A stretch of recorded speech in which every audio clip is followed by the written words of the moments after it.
Hello मेरे प्यारे दोस्तों, जैसा कि हमने पिछले एपिसोड में देखा था कि इलेक्ट्रोलक्स और फैरो वो दोनों ही बैटल ऑफ जीनियस में एक दूसरे के सामने आ जाते हैं और वहाँ पे जो भी इस बैटल को जीतेगा उसे डेस्टिनी स्वॉर्ड गिफ्ट में मिलेगी। और वहीं पे वो पादरी बैटल ऑफ जीनियस को ऑफिशियली स्टार्ट कर देता है, जहाँ पे इलेक्ट्रोलक्स की फाइट अपनी ही वाइफ से हो रही होती है, मगर इलेक्ट्रोलक्स अपने टाइम डोमेन की पावर को यूज़ करके अपनी वाइफ के सारे अटैक को डॉज करता है और उसे हरा देता है। ये देख करके इलेक्ट्रोलक्स की वाइफ इरीना वो काफ़ी ज़्यादा इम्प्रेस होती है और वो तुरंत ही उस ट्रायल डोमेन से बाहर आ जाती है, मगर तभी वो पलट करके देखती है जिस पोर्टल से इलेक्ट्रोलक्स को सब देख रहे थे वो पोर्टल ही वहाँ से गायब हो जाता है। सबके दिल में दहशत आ जाती है कि आखिर यहाँ पे क्या हुआ है।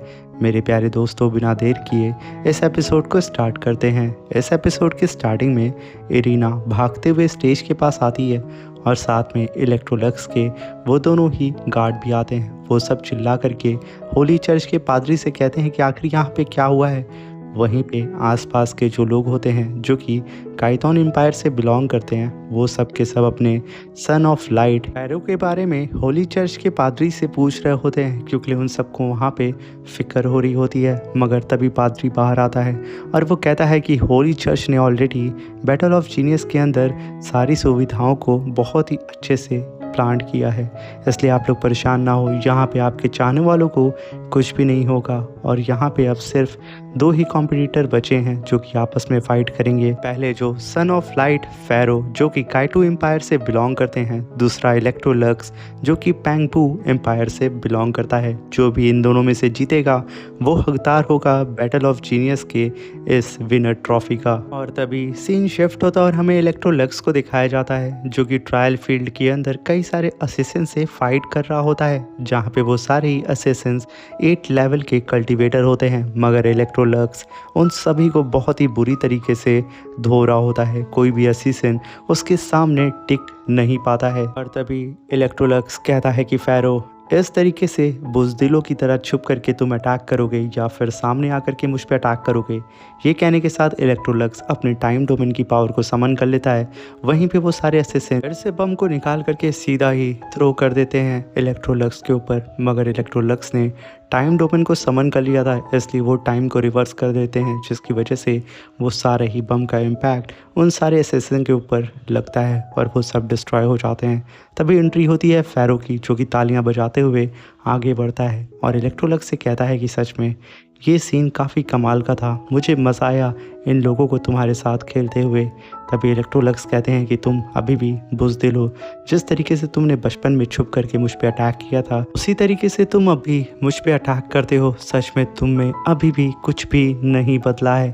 तभी फैरो कहता है कि तुम्हें पता है इलेक्ट्रोलक्स, तुम जैसे ही इस ट्रायल वर्ल्ड में आए थे तभी तुम मेरे जाल में फंस चुके थे। मैंने ऑलरेडी चारों ही तरफ तुम्हारे लिए जाल बिखेर के रखा था। ये कहने के साथ वो अपनी स्वॉर्ड को समन करता है और इलेक्ट्रोलक्स से कहता है कि बच्चे, अब तुम यहाँ पे मरने वाले हो, तुम्हारी कोई आखिरी ख्वाहिश। तभी इलेक्ट्रोलक्स कहते हैं कि पहले आकर के फाइट तो कर ले, फिर देखते हैं कि यहाँ पे कौन मरता है। मगर तभी फैरो अपनी स्वॉर्ड को पकड़ता है और सीधा ही ज़मीन में दे मारता है, जिसकी वजह से ट्रायल वर्ल्ड के अंदर हड़कंप मच जाता है। सारी जगहें वहाँ पे शेक करने लगती हैं और तभी हम देखते हैं कि फैरो के पैर के नीचे एक जाइंट सा फॉर्मेशन अपीयर हो जाता है। तभी फैरो कहता है कि मैंने ऑलरेडी सब सेट करके रखा है। तभी कई सारी इवल सोल सीधा ही इलेक्ट्रोलक्स की तरफ बढ़ती हैं। वो एक जंप लगा के खुद को बचाने की कोशिश करते हैं, मगर यहाँ पे फैरो ने काफ़ी तगड़ी प्लानिंग की थी।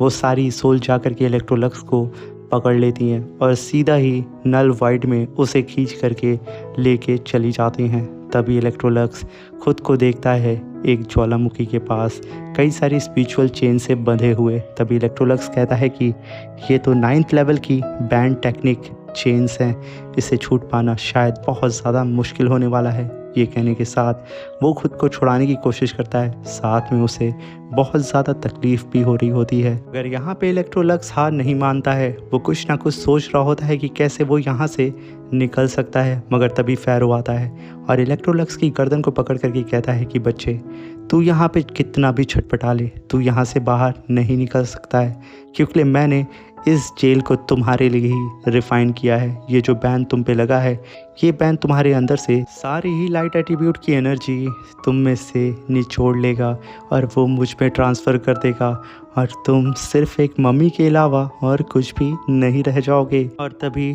इलेक्ट्रोलक्स कहते हैं कि तुमने शायद सपने में ये सोच लिया है कि तुम सन ऑफ लाइट हो, शायद तुम्हें वहम होने लगा है। तभी फ़ैरो हंसते हुए वहाँ से डिसअपीयर हो जाता है। ये देख करके इलेक्ट्रोलक्स कहते हैं कि मुझे जल्द से जल्द इससे बाहर निकलना होगा, वरना मैं यहीं पे फंसा रह जाऊंगा, क्योंकि ये जो बैन है सच में बहुत ही ज़्यादा पावरफुल है और ये लगातार मेरी स्पिरिचुअल एनर्जी को कंज्यूम किए जा रहा है और साथ में मेरी लाइट एट्रीब्यूट की पावर को भी। मुझे कुछ ना कुछ यहाँ पे जल्द से जल्द सोचना होगा, क्योंकि मेरी फैमिली बाहर मेरा इंतज़ार कर रही होगी। तभी सीन शिफ्ट होता है और हमें होली चर्च के पादरी को दिखाया जाता है। वो कहता है कि फाइनली हमारा विनर आ रहा है। तभी एक पोर्टल वहाँ पे अपीयर होता है और उसके अंदर से एक हाथ बाहर आता है। उसे देख करके इलेक्ट्रोलक्स के सारे ही चाहने वाले ये सोच रहे होते हैं कि ये इलेक्ट्रोलक्स है, मगर उसके अंदर से फ़ैरो बाहर निकलता है, जो कि डेस्टिनी स्वॉर्ड को अपने हाथ से पकड़ के कहता है कि मैं हूँ सन ऑफ लाइट। तभी वहाँ पे पादरी अनाउंस करता है कि इस बैटल ऑफ जीनियस का विनर है काइटोन एम्पायर के प्रिंस, हमारे सन ऑफ लाइट फ़ैरो।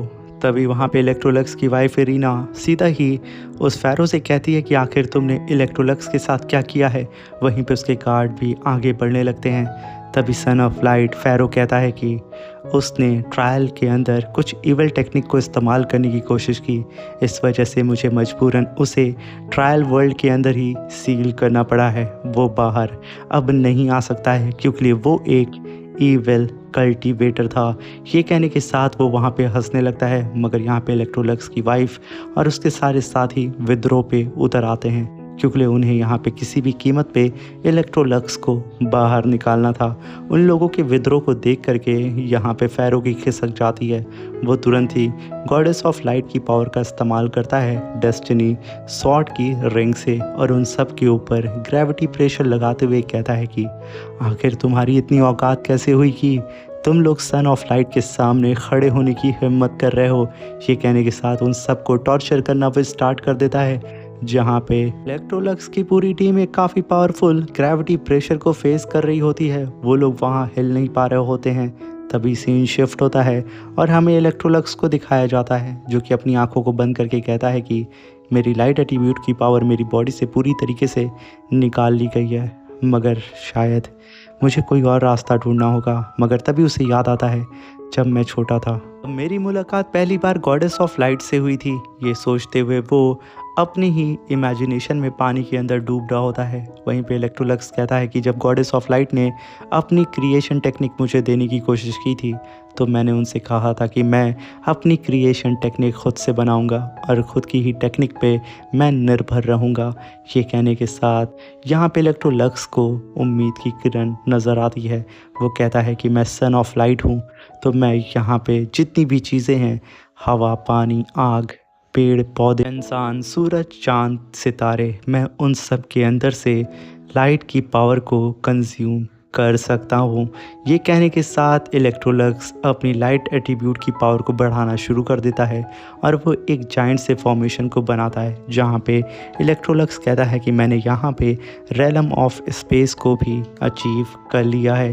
ये कहने के साथ वो लगातार पूरे ही नेचर से लाइट एट्रीब्यूट की पावर को अपनी बॉडी के अंदर रिफाइन करने लगता है। तभी इलेक्ट्रोलक्स अपनी टाइम और रेलम ऑफ स्पेस की पावर को मर्ज करके नई टेक्निक का इजाद कर देता है, जिसका नाम वो अनक्राउंड डोमेन रखता है। ये कहने के साथ वो अपनी पावर को लगातार बढ़ाए जा रहा होता है और एक ही बार में रिलीज़ करके चारों ही तरफ तबाही मचा देता है। तभी सीन शिफ्ट होता है और हमें फ़ैरो को दिखाया जाता है, जो कि काफ़ी एटीट्यूड में कहता है कि मैं सन ऑफ लाइट हूँ और तुम लोगों ने मेरे सामने खड़े होकर के विद्रोह करने की कोशिश की है, इसलिए अब तुम सब के सब यहाँ पे मारे जाओगे। तभी वहाँ पे फ़ैरो गॉडेस ऑफ लाइट के होलोग्राम को अपने पीछे समन करता है और अपने राइट हैंड को आगे बढ़ा करके इलेक्ट्रोलक्स की पूरी फैमिली को डिस्ट्रॉय करने वाला होता है, मगर तब फ़ैरो का वो अंगूठा कट जाता है जिसके अंदर उसने डेस्टिनी स्वॉर्ड रिंग को पहना था।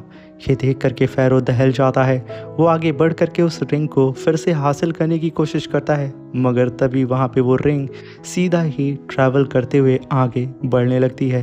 ये देख करके उसके पसीने छूट जाते हैं कि आखिर यहाँ पे उसके साथ क्या हो रहा है। तभी वो डेस्टिनी रिंग सीधे ही एक डायरेक्शन की ओर बढ़े जा रही होती है और वो सीधा ही जा कर के एक बंदे के अंगूठे के अंदर फिट हो जाती है। और ये और कोई नहीं, इलेक्ट्रो लक्स होता है, जो कि आते के साथ एक पोर्टल को ओपन करता है और अपनी लाइट एट्रीब्यूट की पावर चारों ही तरफ फैला देता है और सीधा ही उस फ़ैरो को देख करके कहता है कि सच में तुमने 9th लेवल की बैंड टेक्निक को मेरे लिए ही बनाया था। तुम मुझे काफ़ी अच्छे से जानते हो, मगर उतना भी नहीं, क्योंकि मेरी क्रिएशन के सामने तुम लोग कुछ भी नहीं हो। ये कहने के साथ इलेक्ट्रोलक्स कहता है कि जो बैंड टेक्निक तुमने मेरे लिए बनाई थी, अब वक्त आ चुका है कि तुम उसे भी एक बार चख लो। ये कहने के साथ वो 9th लेवल की सेम बैंड टेक्निक को आजमाते हैं फ़ैरो के ऊपर, जहाँ पे फ़ैरो चारों तरफ से जंजीरों से कैद था और उसके लाइट स्टोन्स भी सारे अपीयर हो जाते हैं। मगर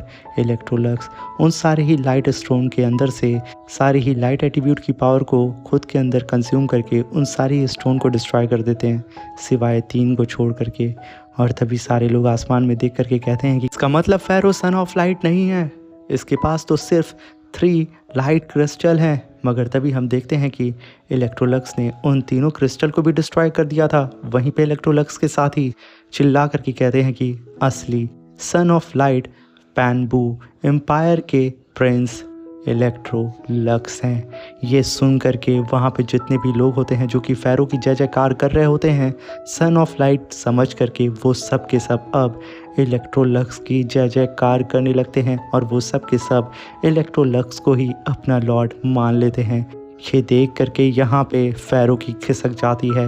वो अपने ही आंखों से अपने एम्पायर को जाता हुआ नहीं देख सकता था। वो गुस्से से आग बबूला हो जाता है और तुरंत ही वहाँ पे अपने darkness of sword of royal power को समन कर लेता है और उसका पूरा का पूरा यहाँ पे लुक ही चेंज हो जाता है, जहाँ पे उसके पीछे एक डीमन विग्स अपीयर होता है और उसके हाथ में एक रॉयल सॉर्ड होती है। ये वही 7 इंटरनल सॉर्ड होती है। और तभी हम इलेक्ट्रोलक्स को देखते हैं जो कि मुस्कुराते हुए अपने राइट हैंड को आगे बढ़ाता है और एक पोर्टल को अपने लेफ्ट हैंड साइड में समन करके एक लाइट एट्रीब्यूट की सॉर्ड को समन करता है, जो कि देखने से काफ़ी ज़्यादा ख़तरनाक नज़र आ रही होती है।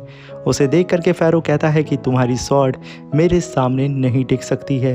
ये कहने के साथ वो इलेक्ट्रोलक्स के ऊपर अटैक करने लगता है और इन दोनों के बीच में फ़ाइट होने लगती है। वहीं पे फ़ैरो कहता है कि मैं 9th लेवल का कल्टीवेटर हूँ और तुम 8th लेवल के, तुम्हारी औकात कैसे हुई मेरे सामने खड़े होने की।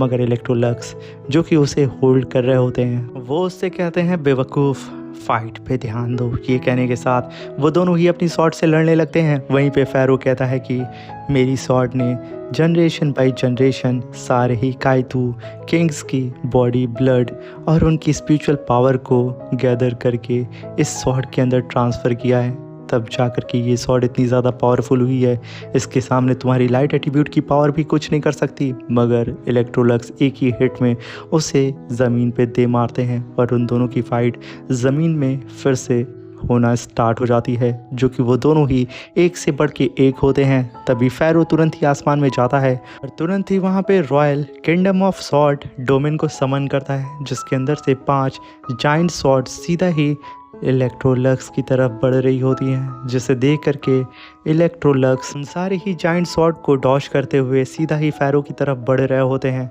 और जैसे ही कुछ सॉर्ड उनकी तरफ आती हैं, वो तुरंत ही अपनी नई क्रिएशन टेक्निक को समन करते हैं, जो कि अनक्राउंड डोमेन होता है, जिसे देख करके फ़ैरो चौंक चुका था क्योंकि उसकी सारी ही सॉर्ड हवा में रुक चुकी थी। तभी फ़ैरो कहता है कि आखिर ये कैसी टेक्निक है। तभी उसके बेहद करीब आकर के इलेक्ट्रोलक्स अपनी सॉर्ड को चार्ज करते हुए कहते हैं कि ये मेरी क्रिएशन टेक्निक है, अनक्राउंड डोमेन। ये कहने के साथ वो एक स्लैश अटैक सीधा ही करते हैं फ़ैरो के ऊपर, जिसकी वजह से वहाँ पे काफ़ी बड़ा स्पिरिचुअल ब्लास्ट होता है और फ़ैरो की सॉर्ड वहाँ पे टूट करके 2 भाग में बट जाती है। ये देख करके फ़ैरो के होश उड़ चुके थे। वहीं पे इलेक्ट्रोलक्स कहते हैं कि मेरे हाथ में जो सॉर्ड है वो सिर्फ एक ऑर्डिनरी सॉर्ड है और कुछ भी नहीं। ये कहने के साथ वो एक और काफ़ी पावरफुल अटैक उसके बेली में अपनी स्वॉर्ड से दे मारते हैं, जो कि फ़ैरो कई सारी बिल्डिंग को तोड़ता हुआ ज़मीन पे गिरता है। मगर तभी वो उठ करके अपने काइटोन एम्पायर के सारे लोगों के अंदर से उनकी फेथ, स्पिरिचुअल पावर, उन सब को अपने अंदर खींचना स्टार्ट कर देता है। और वो पागलों की तरह कहता है कि मैंने ही तुम लोगों को ठीक किया था अपनी स्पिरिचुअल पावर को दे करके, अब मैं उसका 4 गुना तुमसे वापस लेता हूँ। और तभी हम देखते हैं कि फ़ैरो की जो स्वॉर्ड टूटी थी वो फिर से रिपेयर हो जाती है और उसकी पावर बढ़ते जा रही होती है। ये देख करके इलेक्ट्रोलक्स कहते हैं कि तुम भले ही यहाँ पे कितनी भी डिमोनिक एनर्जी को इस्तेमाल कर लो, मैं इन सबको रिफाइन कर दूंगा। ये कहने के साथ वो गॉडेस ऑफ लाइट को समन करते हैं और आसपास में जितनी भी डिमोनिक एनर्जी होती है वो अपनी लाइट एट्रीब्यूट की पावर से उन सबको रिफाइन करना स्टार्ट कर देते हैं। ये देख करके फ़ैरो की फट चुकी थी। वहीं पे इलेक्ट्रोलक्स अपनी लाइट एट्रीब्यूट की पावर को चारों ही तरफ फैला करके आसपास के सारे ही लोगों की बॉडी के अंदर से जितना भी ईवल ऑरा था उसे रिफाइन करके उन सब को ठीक कर देते हैं। वहीं पे फ़ैरो एक जायंट ड्रैगन से सीधा ही इलेक्ट्रोलक्स के ऊपर अटैक करते हुए कहता है कि आज तू मरेगा। वहीं पे इलेक्ट्रोलक्स मुस्कुराते हुए उसकी लाचारी को देख रहे होते हैं और जैसे ही वो ड्रैगन उनके करीब आता है वो सिर्फ चुटकी बजाते हैं, वो ड्रैगन वहीं पे इरेज हो जाता है। ये देख करके फ़ैरो की फट जाती है, मगर तभी इलेक्ट्रोलक्स एक काफ़ी पावरफुल स्लैश अटैक उसके ऊपर करके उसे वहीं पे डिस्ट्रॉय करके रख देते हैं। एक ब्लास्ट के साथ फ़ैरो वहाँ पे मारा जाता है, जहाँ पे चारों ही तरफ हमें लाइट एट्रीब्यूट की पावर नज़र आ रही होती है। ये देख करके होली चर्च का पादरी तुरंत ही इलेक्ट्रोलक्स से कहता है कि सन ऑफ लाइट, आपने हम सबको बचा लिया और आप ही हमारे होली चर्च के नए लॉर्ड हैं। ये कहने के साथ इलेक्ट्रोलक्स इधर उधर देख रहे होते हैं, मगर तभी गॉडेस ऑफ लाइट की आवाज़ आती है और वो कहती हैं कि इलेक्ट्रोलक्स, तुमने इन सभी लोगों की जान बचा करके ये साबित कर दिया है कि तुम दिल से काफ़ी अच्छे हो, इसलिए मैं यहाँ पे तुम्हें रिपोर्ट देती हूँ star light beast sun moon god snail को। ये तुम्हारी फ्यूचर में काफ़ी ज़्यादा मदद करेगा।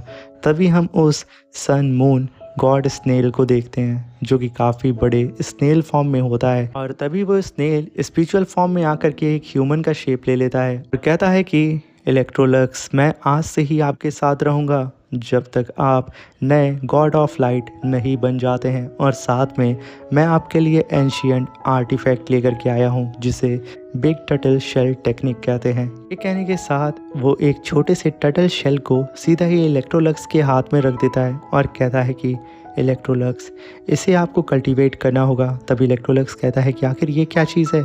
तभी सन मून गॉड कहता है कि इसे आपको कल्टीवेट करने के लिए आपको मेरे रूइंस में जाना होगा और साथ में अगर आपने इसे कल्टीवेट कर लिया तो आपके सामने कोई भी गॉड टिक नहीं सकता है, क्योंकि इस टर्टल शेल को डिस्ट्रॉय कर पाना किसी भी गॉड के बस की बात नहीं है और ना ही इसे अचीव कर पाना। मैंने इस टर्टल शेल के फ्यूचर को देखने की कोशिश की थी, जिसकी वजह से मेरी एक आँख की पावर काफ़ी ज़्यादा कम हो चुकी है, मगर मुझे ये पता चला कि ये टर्टल शेल टेक्निक सिर्फ और सिर्फ आपसे ही बिलोंग करती है, इसको आपके अलावा कोई और कल्टीवेट नहीं कर सकता है। ये जानने के बाद इलेक्ट्रोलक्स काफ़ी ज़्यादा शॉक्ड होते हैं। वहीं पे इलेक्ट्रोलक्स कहते हैं कि सन मून गॉड, क्या आपकी आधी पावर खो चुकी है।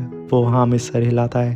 तभी इलेक्ट्रोलक्स कहते हैं कि क्या इसको लेकर के गॉड्स में कभी लड़ाई नहीं हुई है। तभी सन मून गॉड कहता है कि इसे लेकर के इतनी जंगें हुई हैं जिसके बारे में आप सोच नहीं सकते हैं। तभी सीन शिफ्ट होता है। इलेक्ट्रोलक्स होली चर्च के बाहर खड़ा होता है, जहाँ पे पादरी इलेक्ट्रोलक्स के सामने झुक जाता है और उसे होली चर्च का नया लॉर्ड घोषित कर देता है। और जैसे जैसे इलेक्ट्रोलक्स आगे की ओर बढ़ता है, सारे के सारे लोग इलेक्ट्रोलक्स की जय जयकार करने लगते हैं और सब के सब इलेक्ट्रोलक्स को सन ऑफ लाइट बुलाना शुरू कर देते हैं। इलेक्ट्रोलक्स इन सारी चीज़ों को देख करके काफ़ी चौंक चुका था, क्योंकि ऐसी चीज़ों को उसने आज तक नहीं देखा था कि लोग इस तरीके से भी किसी की वर्शिप कर सकते हैं। तभी इलेक्ट्रोलक्स देखता है कि एक छोटा सा बच्चा भीड़ में अपने हाथ को काट रहा है और उसके हाथ में खंजर है। वो तुरंत ही अपनी पावर से उस खंजर को अपनी तरफ खींचता है और अपने हाथ में उस खंजर को पकड़ता है और अपने दूसरे हाथ से उस बच्चे को भी पकड़ लेता है और उससे कहता है कि आखिर तुम क्या कर रहे थे, तुम अपने आप को ज़ख्मी क्यों कर रहे थे। तभी वो बच्चा कहता है कि मैं अपने ब्लड को सेक्रीफाइस करके आपको खुश कर रहा था और आपके प्रति अपनी वफ़ादारी को प्रूव कर रहा था। ये सुनने के बाद इलेक्ट्रोलक्स के हाथ काँप जाते हैं। वो कहता है कि प्लीज़ ऐसा बिल्कुल भी मत करो, मैं ऐसा नहीं चाहता हूँ। मैं जहाँ से बिलोंग करता हूँ वहाँ पे ऐसा कुछ भी नहीं होता है, हम सब इक्वल हैं और एक फैमिली है। मगर वो बच्चा यहाँ गुस्सा आ जाता है। साथ में आसपास के लोग भी वो सब अपना हाथ उठाते हुए कहते हैं कि सन ऑफ लाइट, हम सब आपको अपनी फेथ, अपनी सोल, अपनी बॉडी देते हैं। आप ही हमारे हर एक अंग के राजा हैं। ये कहने के साथ वो लोग अपने हाथ को उठाते हैं जहाँ पे उन सब के हाथ के ऊपर सन का निशान होता है और वो सब के सब धीरे धीरे करके इलेक्ट्रोलक्स को घेरने लगते हैं। ये देख करके वो घबराने लगता है, क्योंकि वो सब के सब इलेक्ट्रोलक्स के ऊपर चढ़ना शुरू कर देते हैं और उसे छूने की कोशिश करते हैं। वहीं पे इलेक्ट्रोलक्स की हालत ख़राब होने लगती है, क्योंकि ये सब चीज़ें उसने पहली बार फेस की थी। वो एकदम घबरा चुका था, उसके हाथ से वो खंजर भी नीचे गिर जाता और कहता है कि आखिर ये कैसे इंसान है। तभी सीन शिफ्ट होता है।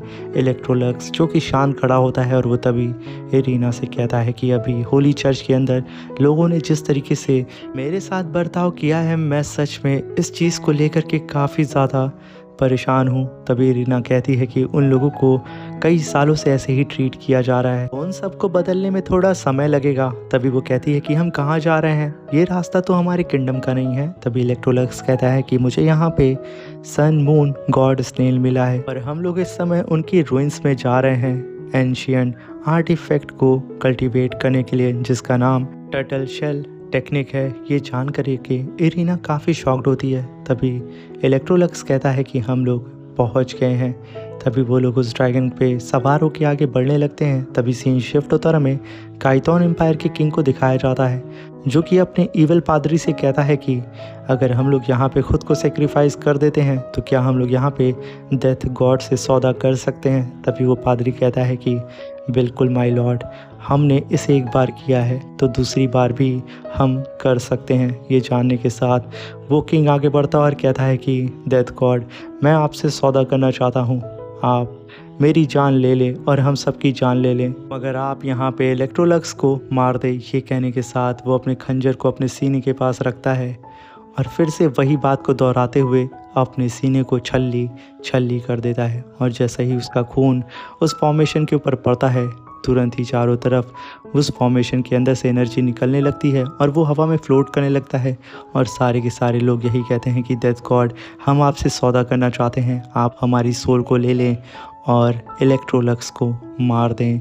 ये कहते हुए वो लोग वहाँ पे डेथ गॉड को समन कर रहे होते हैं। तभी वहाँ पे डेथ गॉड अपीयर हो जाता है, जिसे देख करके अपनी आखिरी सांस जो किंग ले रहा था वो भी उसे छोड़ देता है। तभी सीन शिफ्ट होता है। Electrolux sun moon god cell के ड्रूइंस के पास आ जाता है, मगर तभी एक काफ़ी पावरफुल अटैक सीधा ही इलेक्ट्रोलक्स की तरफ बढ़ रहा होता है, जिसे देख करके इरीना इलेक्ट्रोलक्स को पीछे ढकेलने की कोशिश करती है, मगर इलेक्ट्रोलक्स तुरंत ही इरीना को पीछे ढकेल देता है और वो अटैक सीधा ही जा करके इलेक्ट्रोलक्स को हिट करता है, जिसकी वजह से वहाँ पे काफ़ी बड़ा धमाका होता है और सारी जगह हिल सी जाती है। तभी हमें चारों तरफ सिर्फ धूल नज़र आती है। जब इलेक्ट्रोलक्स अपनी आँख को खोलता है, वो इस समय डेथ गॉड के डोमेन के अंदर होता है और उसके सामने डेथ गॉड होता है और आसपास में उसके कई सारे काइटोन एम्पायर के पादरी होते हैं। वो सब के सब यही प्रे कर रहे होते हैं डेथ गॉड से कि आप हमारी सोल को ले लें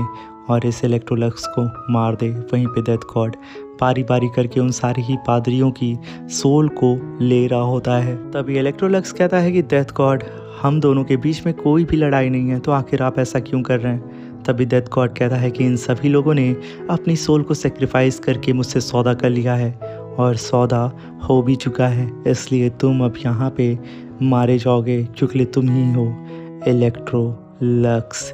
ये कहने के साथ वो अपनी डेथ गॉड की पावर को समन करता है और इलेक्ट्रोलक्स से कहता है कि बच्चे, मरने के लिए अब तुम तैयार हो जाओ, क्या तुम्हारी कोई आखिरी ख्वाहिश? तभी इलेक्ट्रोलक्स कहता है कि तो फिर ठीक है, आजमा लो, मैं भी तो देखूँ आखिर डेथ गॉड की पावर क्या है और एक गॉड की पावर को फेस करने के दौरान कैसा फील होता है। ये सुन कर के डेथ गॉड की वहाँ पे खिसक जाती है और वो सीधा ही इलेक्ट्रोलक्स के ऊपर अटैक कर देता है, मगर इलेक्ट्रोलक्स तुरंत ही अपनी नई टेक्निक को समन करता है, अनक्राउंड डोमेन को, जिसकी वजह से डेथ गॉड के स्वॉर्ड को वो वहीं पे होल्ड कर देता है। ये देख करके डेथ गॉड कहता है कि यकीनन तुम काफ़ी ज़्यादा टैलेंटेड हो, तुमने गॉड के अटैक को होल्ड कर दिया है एक मॉर्टल होने के बावजूद। ये कहने के साथ डेथ गॉड अपनी पावर को बढ़ाता है और इलेक्ट्रोलक्स के फॉर्मेशन को डिस्ट्रॉय कर देता है और उससे कहता है कि अगर आज मैंने तुम्हें नहीं मारा तो फ्यूचर में हो सकता है कि तुम हम सबको ही मार दो, क्योंकि तुम मॉर्टल होने के बावजूद इतनी पावर को कैरी करते हो कि तुम हमारी पावर को होल्ड कर सकते हो। ये कहने के साथ वो कई सारे स्पीयर से सीधा ही इलेक्ट्रोलक्स के ऊपर अटैक करके उसे सील कर देता है और एक फाइनल अटैक वो इलेक्ट्रोलक्स के ऊपर करने वाला होता है। तभी इलेक्ट्रोलक्स अपनी अनक्राउंड टेक्निक को यूज़ नहीं कर पाता है, वो तुरंत ही वहाँ पे सन मून गॉड स्नेल को समन करता है और उधर उसके सामने काफ़ी तेज़ी से डेथ गॉड का स्पीयर जो कि उसकी तरफ बढ़ रहा होता है। ये देख करके इलेक्ट्रोलक्स घबरा चुका था, क्योंकि वो चारों ही तरफ चेन से बंध चुका था और उसके सामने डेथ गॉड का स्पीयर काफ़ी तेज़ी से उसकी तरफ बढ़ रहा होता है। मगर जैसे ही वो स्पीयर इलेक्ट्रोलक्स को हिट करता, उससे पहले ही सन मून गॉड स्नेल बीच में आकर के अपनी स्पिरिचुअल पावर से एक शील्ड बना करके डेथ गॉड के अटैक को होल्ड कर देता है। मगर तभी वो इलेक्ट्रोलक्स से कहता है कि इलेक्ट्रोलक्स, मैं भले ही यहाँ पे एक गॉड हूँ, मगर आप जानते हैं कि मेरी आधी पावर यहाँ पे ख़त्म हो चुकी है, इसलिए प्लीज़ आपको जल्द से जल्द कैसे भी करके टर्टल शेल टेक्निक को कल्टीवेट करना होगा, तभी हम लोग यहाँ पे इस डेथ गॉड से डील कर सकते हैं। तभी इलेक्ट्रोलक्स कहता है कि आखिर मैं ये कैसे करूँगा। तभी सन एंड मून गॉड अपनी फिंगर से इलेक्ट्रोलक्स के फोरहेड पे टच करता है और उसे सीधा ही टर्टल शेल टेक्निक के अंदर भेज देता है, जहाँ पे इलेक्ट्रोलक्स कई सारे आसमान को क्रॉस करते हुए जा रहा होता है। उसे यकीन नहीं हो रहा होता है कि वो यहाँ पे कई सारे पोर्टल को ऑलरेडी क्रॉस कर चुका है और फाइनली वो लैंड करता है टर्टल शेल टेक्निक के अंदर। अगर यहाँ पे इलेक्ट्रोलक्स की हालत ख़राब हो चुकी थी, वो आखिर था तो एक मॉर्टल ही ना। तभी हम इलेक्ट्रोलक्स को देखते हैं जो कि दाएं बाएं उस टर्टल शेल को देखने लगता है और कहता है कि आखिर ये टेक्निक कितनी ज़्यादा पावरफुल है। वहीं पे इलेक्ट्रोलक्स को एक बूढ़ी की आवाज़ आती है और उसके पीछे ठीक इलेक्ट्रोलक्स की ही तरह एक बंदा अपीयर होता है, मगर एक बच्ची आकर के उस क्लोन के सर को तोड़ देती है, जिसकी वजह से इलेक्ट्रोलक्स को भी उतनी ही तकलीफ़ उसके सीने में होती है। तभी वो बुढ़ी कहती है कि तुम्हारा स्वागत है टर्टल शेल टेक्निक के अंदर, ये टेक्निक सिर्फ तुम्हारे लिए बनी है। इसे कल्टीवेट करने के बाद तुम किसी भी गॉड को मार सकते हो, यहाँ तक कि डेथ गॉड को भी। मगर मैं तुम्हें बता दूँ, जो कि पहला सन ऑफ लाइट था, उसे सन एंड मून स्नेल को मार करके खाना पड़ा, तभी वो ड्रैगन की पावर को अचीव कर पाया था।